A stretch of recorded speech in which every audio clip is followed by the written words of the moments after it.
1 month had passed since the humans arrived. The galaxy had changed more in those 30 days than it had in the last 1,000 years. The medical devices that Captain Day gifted to Haven worked better than anyone expected. Diseases that had killed millions were now curable. Injuries that had left people disabled could be healed in hours. The hospitals were full of miracles. News spread quickly across the Empire. Species that had never cared about humans before now wanted to know everything about them. Who were these people? Where did they come from? How did they do these impossible things? Commander Tay had become the unofficial ambassador between the Empire and the human delegation.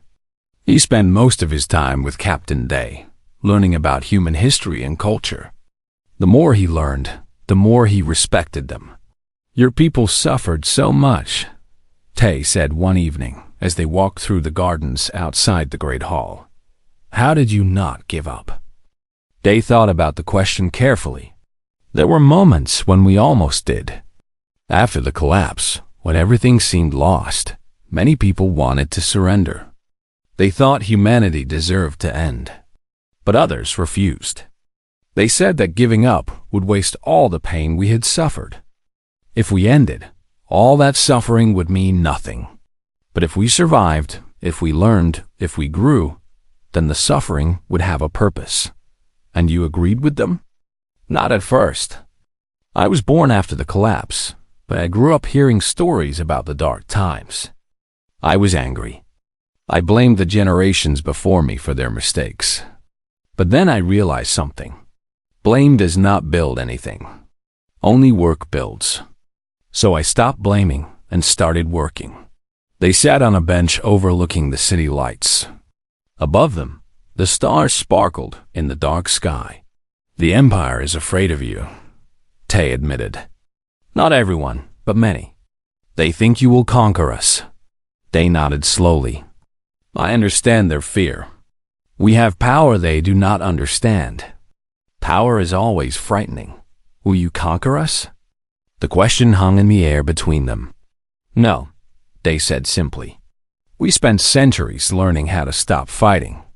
We will not throw that away. Besides, conquest is a waste of resources. Why destroy something when you can build something better together?" Tay wanted to believe him. Part of him already did. The next day, the council made its final decision. They would offer the humans full membership in the Galactic Empire. Not as a conquered species, not as junior partners, but as equals. It was the first time in Imperial history that a new species had been given such status so quickly. Some council members still opposed the decision. Lord Jin warned that they were making a terrible mistake. But Elder Su's wisdom had won over the majority. "We cannot change what the humans have become," the old man told the council. "We can only choose how we respond. Fear builds walls. Trust builds bridges. I would rather live in a galaxy of bridges." The announcement was made across every planet in the Empire. Humanity had returned. The quarantine was over. The forgotten species had become the most talked about civilization in the galaxy. Captain Day was invited to speak before the council one final time. The Great Hall was packed with observers. Every screen on every planet showed the event live. Day walked to the center of the room. He looked older than he had a month ago. The weight of this moment was heavy on his shoulders. "Honored Council, citizens of the Empire," he began. 800 years ago, your ancestors looked at humanity and saw a violent, dangerous species. They were not wrong. We were violent. We were dangerous. We hurt ourselves and each other in ways that shame us still." He paused and took a deep breath. "But that is not who we are anymore. We learned. We changed. We became something new. Not because it was easy, but because it was necessary. We almost destroyed ourselves, and from that darkness, we found light." His voice grew stronger. "Today, we join the Galactic Empire. Not as conquerors, not as victims, Not as the primitives you once thought we were. We join as partners. We join as friends. We join as equals.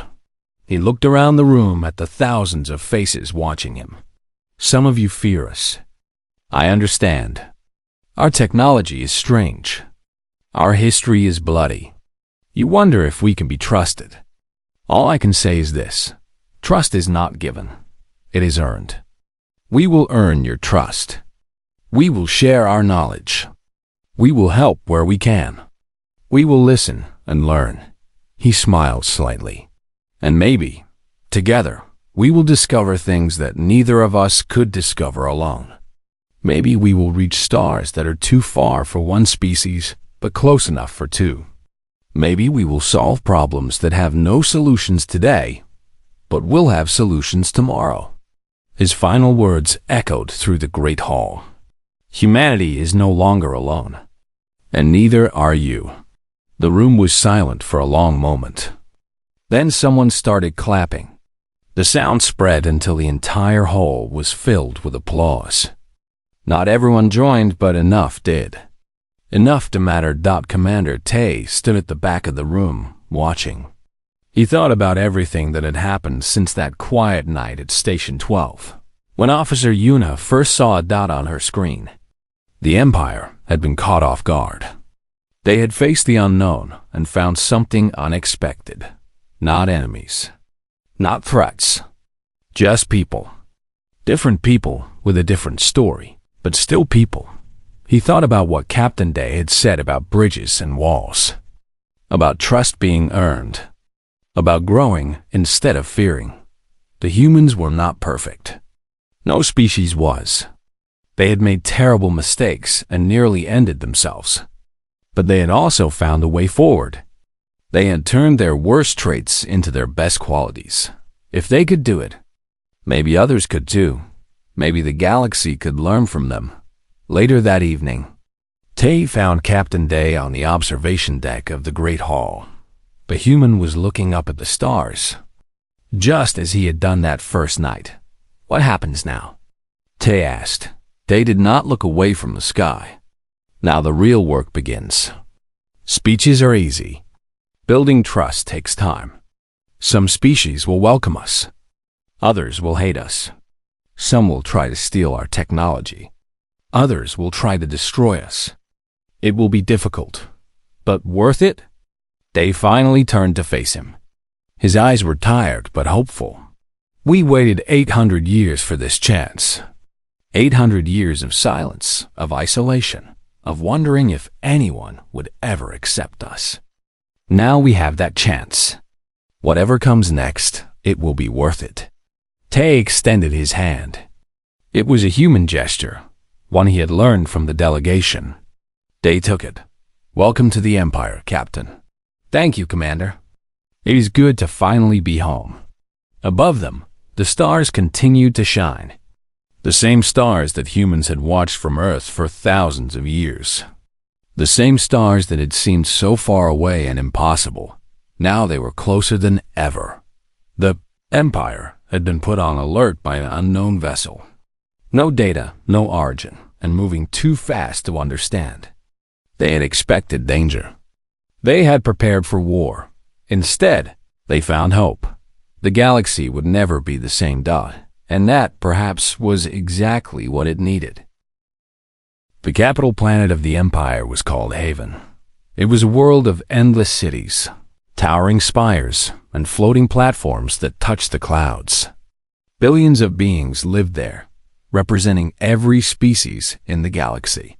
For thousands of years, Haven had been the center of power, the heart of civilization. Today, it was the most nervous place in the universe. Captain Day stood at the window of the small shuttle that carried him from the horizon to the planet's surface. He was a tall man with gray hair and calm eyes. He had led the human expedition into Imperial space, knowing that anything could happen. War, capture, death.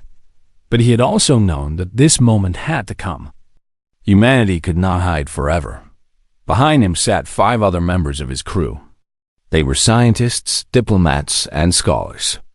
They had prepared for this meeting for years, studying everything they could about the Empire. They knew the languages, the customs, the history. They were ready. The shuttle landed on a platform outside the Great Hall. A crowd had gathered to watch. Thousands of Imperial citizens stood behind barriers, trying to catch a glimpse of the mysterious humans. Security officers kept them back, but the excitement was impossible to contain. Commander Tay waited at the edge of the platform. He had been assigned to escort the humans to the council. When the shuttle door opened and Captain Day stepped out, Tay felt a strange feeling in his chest. He had expected the humans to look different somehow. More dangerous. More alien. But they looked ordinary. They could have been any species in the Empire. Captain Day, Tay said formally. Welcome to Haven. I am Commander Tay. I will be your guide. Day smiled warmly. Thank you, Commander. It is an honor to be here. They walked together through the halls of the Great Hall. The walls were covered with art and history, records of the Empire's long reign. Day looked at everything with interest, but did not seem impressed. Tay noticed this. You have seen better? He asked. Day shook his head. Not better. Different. Your civilization has achieved much, but it has also stayed the same for a very long time.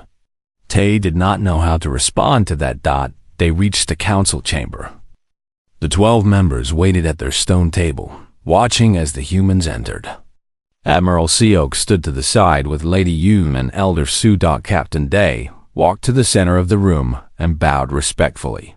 Honored members of the council, I am Day, captain of the human vessel Horizon. Thank you for receiving us. Elder Su spoke first. Captain, the Empire has many questions for you. We hope you will answer them honestly. Of course. That is why we came. The questions began. They asked about human history, about the Great Collapse and the rebuilding that followed. They answered everything clearly and simply. After the collapse, we had nothing, he explained. Our old governments were gone. Our old beliefs were gone. We had to start over. We looked at our past and saw that we had made the same mistakes again and again. War after war. Destruction after destruction. We decided to break the cycle. How? Lady Yun asked. She was fascinated by the human story. We changed our priorities. Before the collapse, humans competed with each other for power and resources. After the collapse, we realized that cooperation was the only path to survival. We stopped building weapons and started building knowledge. We stopped fighting over land and started exploring the stars. Lord Jin leaned forward skeptically. You expect us to believe that humans simply stopped fighting? Your species was known for violence. We did not stop fighting completely, they admitted. Conflict is part of nature. But we learned to direct our fighting instinct toward problems instead of each other. We fought against disease. We fought against ignorance. We fought against the limits of physics. We turned our greatest weakness into our greatest strength. The council listened in silence. It was hard to believe, but the evidence was clear. The ship floating in orbit was proof that humans had achieved something remarkable. Elder Su asked the question everyone wanted answered. Your technology. How did you advance so quickly? They smiled slightly. When you have nothing to lose, you can take risks that others cannot. Our scientists explored ideas that your empire considered impossible. We asked questions that your people stopped asking long ago because you already had answers that worked well enough. He paused and looked around the room. The Empire is comfortable. You have good technology, stable government, and peace across the galaxy. Why would you change anything? But we were not comfortable. We were desperate. And desperation is a powerful teacher. Lady Yun nodded slowly. You pushed boundaries because you had to. Yes, we had no choice but to evolve. The meeting continued for hours. The humans shared information about their society, their values, and their goals. They wanted to join the galactic community. They wanted to share their knowledge. They wanted to explore the universe alongside the other species. But not everyone believed them. During a break in the discussion, Lord Jin approached Commander Tay. "I do not trust them," Jin said quietly. "They are too calm, too confident. They have power we cannot match, and they just want to be friends? No one is that kind." Tay thought about it. Maybe they are telling the truth. Maybe they really did change. Or maybe they are playing a long game, gaining our trust before they strike. Tay shook his head. If they wanted to destroy us, they would not need to gain our trust. They could do it right now. Jin had no answer for that dot when the council returned from the break. Captain Day made a request. "Honored council, I would like to offer a gift. A sign of good faith."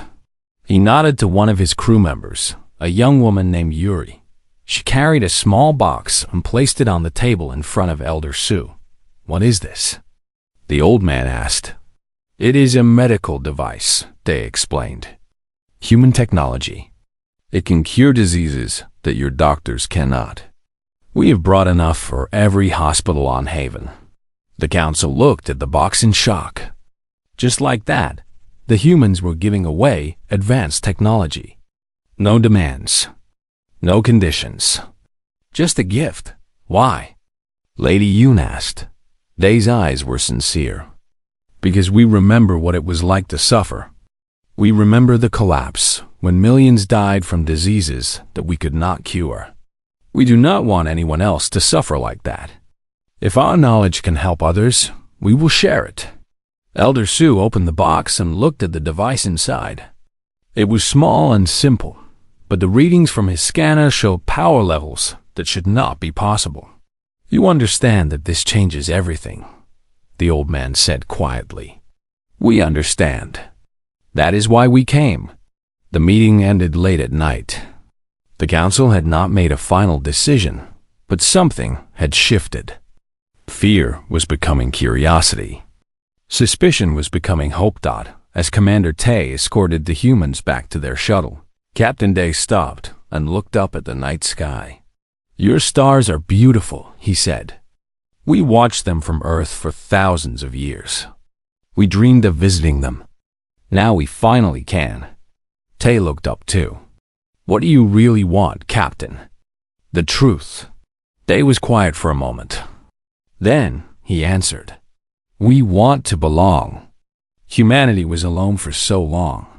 We made mistakes. We hurt ourselves. We nearly ended our own existence. But we survived. We grew. And now we want to be part of something bigger. We want to share what we learned and learn from others. We want to stop being alone." He turned to Tay with a sad smile. "Is that so hard to believe?" Tay did not answer, but somewhere in his heart, he believed. The humans returned to their ship, and the night fell silent. The galaxy was changing. The Imperial Council met in the Great Hall on the capital planet. 12 members sat around a massive stone table that was older than the Empire itself. Each member represented a different sector of the galaxy. Together, they ruled over trillions of beings across thousands of worlds.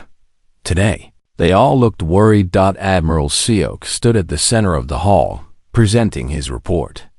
Behind him, a large screen showed images of the human ship. The Silver Needle floated in space, looking small and harmless. "The humans call their vessel the Horizon," Seok explained. "It is operated by a crew of 40 people. Their captain has requested permission to send a small group to meet with the council." Elder Sue, the oldest member of the council, leaned forward in his chair. His skin was gray and wrinkled, and his eyes had seen centuries pass. "You said the ship moved faster than your weapons could track," he said. "How is this possible?" "Our scientists say nothing can move that fast without a jump drive." "I do not know, Elder, but I saw it with my own eyes. The ship was in one place, and then it was in another. There was no flash, no energy signature, nothing. It simply moved. Another council member, Lady Yoon, spoke up. She was the representative of the science sector, and she understood technology better than anyone else in the room. "I have studied the readings from the encounter," she said. "The human ship appears to bend space itself. Instead of moving through space, it moves space around it. This is theoretical physics that our scientists gave up on centuries ago. We thought it was impossible. Clearly, it is not impossible," said Lord Jin, a military commander who controlled the Empire's armies. "The question is, how did primitive humans discover something that our greatest minds could not?" The room fell silent. It was a good question, and no one had an answer. Admiral Seok cleared his throat. "There is something else. During our communication, the humans shared some information about their history. With the Council's permission, I would like to present it." Elder Su nodded. "Proceed." The screen behind Seok changed. It showed images of Earth, the blue planet that the Empire had quarantined 800 years ago. The images were old, taken from Imperial records. "This is Earth as we last saw it," Seok said. "The world torn apart by war and pollution. The humans were fighting each other with primitive weapons. They had nuclear bombs that could destroy cities, but they also had poverty and disease and suffering. Our ancestors decided they were too dangerous and too primitive to join the Empire. So we locked them away and forgot about them. The images changed. Now they showed something different. A green and blue planet, beautiful and clean. Cities that glowed with light. Ships flying through the sky. This is Earth today, according to the humans." The council members stared at the screen. The transformation was impossible to believe. "How?" Lady Yoon whispered. "According to their captain, the humans went through what they call the Great Collapse about 700 years ago. Their wars and pollution finally caught up with them. Most of their population died. Their cities fell. Their civilization nearly ended." Lord Jin nodded slowly. "We expected this. It is why we quarantined them. We knew they would destroy themselves." "But they did not destroy themselves," Seok continued. "The survivors came together. They stopped fighting. They rebuilt their world. And then they did something we never expected. They started learning." He pressed a button and more images appeared. Diagrams and equations that made Lady Yoon sit up straight in her chair. "The humans say that their near extinction changed them. They became obsessed with survival, with improvement, with understanding the universe. They dedicated everything to science and progress. While the Empire was stable and comfortable, the humans were desperate and hungry. And desperate beings, it seems, can achieve things that comfortable beings cannot." "Are you saying they surpassed us because they suffered?" Elder Su asked. "I am saying they had no choice. They had to advance or die. So they advanced." The room was quiet again. The council members looked at each other with expressions of disbelief and concern. Lady Yoon spoke first. "Their ship, the technology that moves space. How far ahead of us are they?" Admiral Seok hesitated before answering. "Our scientists estimate at least 300 years, maybe more." The words hit the council like a physical blow. 300 years. The Empire had ruled the galaxy for millennia. They had conquered hundreds of species. They had believed they were the most advanced civilization in existence. And now, a species they had locked away and forgotten had surpassed them. Lord Jin slammed his fist on the table. "This is unacceptable. We must act. We must capture their ship and learn their secrets." "How?" Admiral Seok asked calmly. "We cannot catch them. We cannot scan them. We cannot even hit them with our weapons. If they wanted to destroy my fleet, they could have done it in seconds. They chose not to. That makes them more dangerous, not less. Or it means they truly come in peace. The argument continued for hours. Some council members wanted war. Others wanted diplomacy. Some wanted to pretend this had never happened and hoped the humans would go away. Finally, Elder Sue raised his hand, and everyone fell silent. "I have listened to all of you," the old man said. "I have heard your fears and your anger and your confusion. But there is one thing none of you have mentioned. One thing that matters more than all the rest." He looked around the table with ancient eyes. The humans did not have to come here. They could have stayed hidden in their sector forever. They could have built their strength until they were ready to conquer us. Instead, they flew a single ship into our space and asked to talk. He paused to let his words sink in. Why would they do that? If they wanted war, they would not have announced themselves. If they wanted power, they would not have come with only one ship. They came because they want something else. Something that war cannot give them. Lady Yoon understood first. They want to join us. They want to be part of the galaxy. Elder Sue nodded slowly. 800 years ago, we looked at the humans and saw only violence and chaos. We decided they were not worthy of our attention. But they did not stay violent. They did not stay chaotic. They grew. They learned. They became something new. He stood up from his chair with difficulty. Despite his age, his voice was strong. We have a choice. We can fear what the humans have become, or we can learn from it. We can fight them and lose, or we can welcome them and gain an ally that could help us reach new heights. Lord Jin shook his head. And what if they betray us? What if they use their technology to conquer us? Then we will fall. But I would rather fall trying to build a bridge than fall trying to build a wall. The council voted. It was close, but in the end, Elder Sue's wisdom won. The humans would be invited to meet with the council. Admiral Seok sent the message to the horizon. The response came quickly. We accept. We are honored. We have waited a long time for this moment. The impossible truth was now reality. The humans were not the primitives the Empire remembered. They were something new, something powerful, something that could change everything. And they were coming to the capital. The galaxy held its breath. Admiral Seok stood on the bridge of the Imperial warship Glory. Around him, 50 officers worked at their stations, preparing for contact with the unknown vessel. Behind the Glory, 12 more warships followed in formation. It was the largest fleet sent to intercept a single ship in over 200 years. The Admiral looked out the main window at the darkness of space. Somewhere ahead, the mysterious vessel was waiting. His scouts had reported that it had stopped moving an hour ago.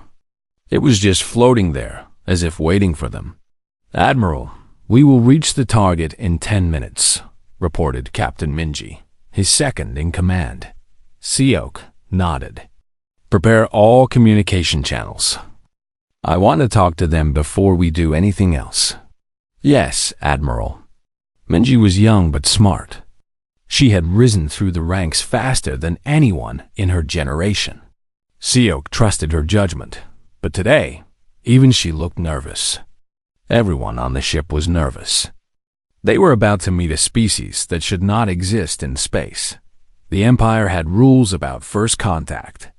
They had done it hundreds of times over thousands of years. Usually, it was simple. They would find a new species, study them from a distance, and then make contact when the species was ready. Most species were happy to join the Empire.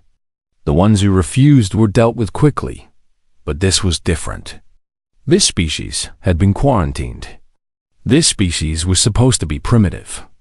This species had somehow built a ship that traveled faster than anything the Empire had. The 10 minutes passed slowly. Then the unknown vessel appeared on the main screen. Everyone on the bridge stopped what they were doing and looked. The ship was beautiful. It was not beautiful like Imperial ships, which were large and powerful and covered in weapons. This ship was smooth and elegant, shaped like a long silver needle. It had no visible weapons. It had no visible engines. It just floated in space like a piece of art. "Scan it," Admiral Seok ordered. The scanning officer, a young man named Junho, worked at his station. His face showed confusion as he read the results. "Admiral, the scan is not working properly. The ship seems to be empty." "Empty? What do you mean, empty?" "I mean, our scanners cannot see inside it. Something is blocking them. I have never seen technology like this." Admiral Seok felt a cold feeling in his chest. Imperial scanners could see through anything. They could detect a single person on a planet from orbit. They could read the power levels of any ship in the galaxy. But they could not see inside this small silver needle. "Open a communication channel," he said. "All frequencies." Minji pressed the buttons on her station. "Channel open, Admiral." Seok stepped forward and spoke clearly. "Unknown vessel. This is Admiral Seok of the Galactic Empire. You have entered Imperial space without permission. Identify yourself and state your purpose." The bridge was silent. Everyone waited for a long moment. Nothing happened. Then a voice came through the speakers. It was speaking a language no one understood. The words were strange and rough, with sounds that the Imperial language did not have. "Run it through the translator," Seok ordered. The translation officer, a woman named Hana, was already working. Her fingers moved quickly across her station as she fed the audio into the translation system. The system was designed to decode any language in the galaxy. It had records of over 10,000 languages and could learn new ones in minutes. But this time, it struggled. "Admiral, the language is not in our database," Hana reported. "The system is trying to decode it, but it is very different from anything we have recorded. How long will it take?" "I do not know. Maybe an hour. Maybe longer." Seok did not have an hour. He had a fleet of warships behind him and an unknown vessel in front of him. He needed answers now. Then the voice from the ship spoke again. This time, the words were different. They were slower, more careful. And they were in Imperial Common, the language of the Empire. "Admiral Seok, we apologize for the confusion. Our translation systems needed time to learn your language. We come in peace." The bridge erupted in whispers. The unknown species had learned Imperial Common in minutes. The Empire's best translation systems needed hours to learn a new language. These strangers had done it while they waited. Seok raised his hand, and the bridge became quiet. "Who are you?" he asked. "Where do you come from?" There was a brief pause before the voice answered. "We are humans. We come from Earth." The whispers started again, louder this time. Hana looked at the Admiral with wide eyes. Junho stopped working and stared at his screen. Even Minji, who was always calm, looked shocked. "That is impossible," Seok said. "Earth is a quarantined world.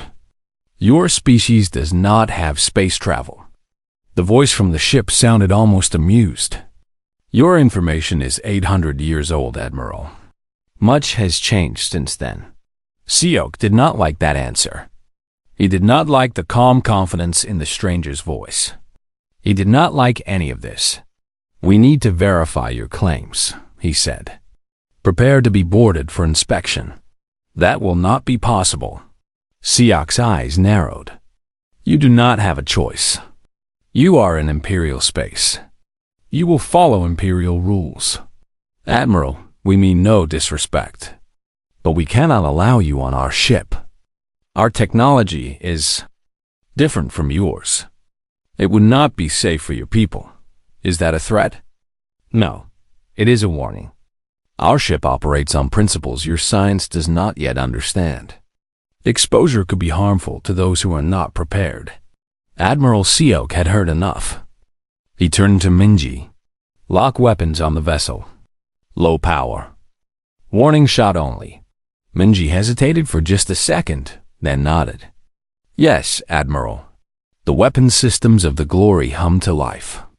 A single pulse cannon aimed at the space beside the human ship. The shot was meant to show force, not to destroy. It was a common tactic when dealing with difficult species. The cannon fired. What happened next made everyone on the bridge forget to breathe. The human ship moved. But it did not move like a normal ship. It did not turn or accelerate. One moment it was in front of the pulse blast, and the next moment it was behind the Glory, floating calmly as if it had always been there. What? Minji could not finish her sentence. Junho checked his readings 5 times. Admiral, the ship moved approximately 50 kilometers in less than 1 second. That is not possible with any known propulsion system. The voice from the human ship came through the speakers again. It was still calm, still polite. Admiral Seok, we understand your caution.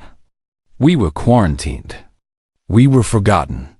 You expected to find primitives, and instead you found something else. We did not come here to fight. We came here to talk. Please, let us talk. Admiral Seok stood very still. He was a military man. He had fought in dozens of battles. He had commanded fleets that conquered entire systems. He had never been afraid of any enemy. But right now, standing on his bridge, watching a ship that could move faster than his weapons could track, he realized something important. These humans were not enemies. They were something worse. They were unknown. And in all his years of service, Admiral Seok had learned one truth about the universe. The unknown was always dangerous. He took a deep breath and made his decision. Stand down weapons. Open a full communication channel. Let us talk. The first contact had begun. The night shift at Station 12 was always quiet. Officer Yuna sat in front of her screen, watching the same empty space she had watched for 3 years. Nothing ever happened here. The Galactic Empire had hundreds of monitoring stations spread across the galaxy, and Station 12 was the most boring one.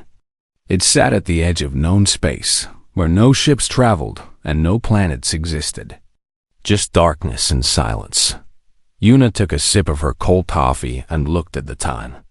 4 more hours until her shift ended. She thought about her small apartment back on the capital planet. She thought about her cat waiting for her. She thought about everything except the screen in front of her. Then the alarm started. It was not a loud alarm. It was a soft beep, the kind that meant something unusual but not dangerous. Yuna looked at her screen and saw a small dot moving. She blinked. In 3 years, she had never seen a dot on the screen.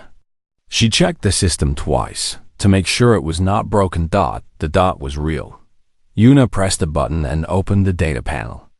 The computer showed the object's speed, and she felt her heart stop.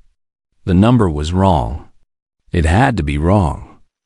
Nothing in the galaxy could move that fast. The fastest ships in the Imperial fleet could reach light speed with their jump drives, but this object was moving at 3 times that speed without any jump signature. She ran the scan again. Same result. Yuna grabbed her communication device and called her supervisor. Commander Tay was sleeping in his quarters, and he did not sound happy when he answered. "This better be important," he said, his voice rough. "Sir, we have an unknown vessel on the screen. It is moving very fast. Faster than anything I have ever seen." There was silence on the other end. Then she heard movement, like someone getting out of bed quickly. "I am coming," Commander Tay said. He arrived at the monitoring room in 2 minutes. His uniform was messy, and his hair was not combed, but his eyes were sharp. He looked at the screen and saw the dot. He saw the speed. His face became pale. "Run a database check," he ordered. Yuna had already done this, but she did it again. The computer searched through millions of records. Every known species in the galaxy had their ships registered in the Imperial database. Every design, every engine type, every communication signal was recorded. The search took 10 seconds. No match found. Commander Tay sat down slowly. In his 20 years of service, he had never seen these words on a screen. Every ship in the galaxy was known. The Empire had been watching space for over 1,000 years. They knew every species, every planet, every rock floating in the void. "Check the origin point," he said quietly. Una traced the ship's path backward. The computer calculated where the vessel had come from, based on its direction and speed. When the result appeared, both of them stared at it. The Forbidden Zone. The Forbidden Zone was a section of space that the Empire had closed off 800 years ago. No one was allowed to enter. No one was allowed to leave. The official record said it contained a dangerous planet with a violent species that could not be trusted. The species had been at war with itself for centuries. They had weapons that could destroy cities, but no technology to leave their own world. The Empire had decided to quarantine them and wait for them to destroy themselves. The planet was called Earth. The species was called humans. "That is impossible," Una whispered. "The humans do not have space travel. They barely had satellites when we quarantined them." Commander Tay did not answer. He watched the dot on the screen moving closer. It was not slowing down. It was not changing direction. It was coming straight toward Imperial space. He picked up his communication device and called the High Command. Admiral Seok answered on the third ring. Unlike Commander Tay, the Admiral was awake. He was always awake. Some said he never slept. "What is it?" Admiral Seok asked. "Admiral, we have a situation. An unknown vessel is approaching from the Forbidden Zone. It is traveling at speeds we cannot explain. Our database shows no match for its design or signature." The line was silent for a long moment. "The Forbidden Zone? You mean the human sector?" "Yes, Admiral." Another pause. "That is not possible. The humans are primitives. They were killing each other over land and resources when we last checked. They cannot have developed space travel, certainly not faster than ours." "I know, Admiral. But the data is clear. The ship is real, and it is coming from that direction." Admiral Seok's voice became hard. "Send me all the data. I will alert the Council. Keep watching that ship and report any changes immediately." "Yes, Admiral." Commander Tay ended the call and turned to Una. "You did well to call me. This might be the most important discovery in Imperial history." Una did not feel proud. She felt afraid. She watched the dot on her screen moving through the darkness of space. Something about it felt wrong. The ship was not hiding. It was not trying to avoid detection. It was flying in a straight line, as if it did not care who saw it, or as if it wanted to be seen. The next few hours were chaos. More officers arrived at Station 12. Technicians checked every system to make sure the readings were correct. Analysts studied the ship's path and speed. Everyone had the same question. How? How did the humans build a ship? How did they leave their planet? How did they travel faster than the Empire's best technology? No one had answers. Commander Tay stood in the middle of the room, watching his team work. He had a bad feeling in his stomach. The Empire had ruled the galaxy for thousands of years. They had conquered hundreds of species. They had technology that could destroy stars. They were the most powerful force in existence. But now, a ship from a quarantine planet was flying toward them at impossible speeds. And they did not know anything about it. For the first time in his life, Commander Tay felt something he had never felt before. He felt small. The dot on the screen kept moving. It was getting closer. And somewhere in the darkness of space, the unknown vessel carried secrets that would change everything the Empire believed about the universe. The alert had been sounded. The Empire was watching, but no one was ready for what was coming.